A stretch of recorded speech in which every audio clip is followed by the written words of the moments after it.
नियतीनं तुम्हाला बरंच काही दिलं आहे, परंतु तुमच्या जगण्यामध्ये जर शिस्त नसेल तर नियती ती तुमच्याकडून हिरावून देखील घेऊ शकते.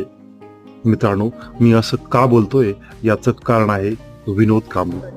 मित्रांनो, काल परवाचा एक कार्यक्रम झाला, यामध्ये रमाकांत आचरेकर यांच्या पुतळ्याचं अनावरण करायचं होतं आणि त्या कार्यक्रमासाठी रमाकांत आचरेकर यांचे शिष्य म्हणजेच सचिन तेंडुलकर आणि विनोद कांबळे तसेच बरेच काही मंडळी आमंत्रित केले होते. त्या स्टेजवरती विनोद कांबळे आणि सचिन तेंडुलकर हे आपणास दिसतात आणि त्यांच्यामधला फरक देखील दिसतो. मित्रांनो, हा फरक काही 19-20चा फरक नाही, तो खूप मोठा असा फरक आपल्याला दिसतो. सचिन तेंडुलकर एक उंच आभाळ आणि विनोद कांबळे जमीन, याप्रमाणे तो फरक आपल्याला दिसतो. मित्रांनो, नियतीने दोघांनाही समान संधी दिली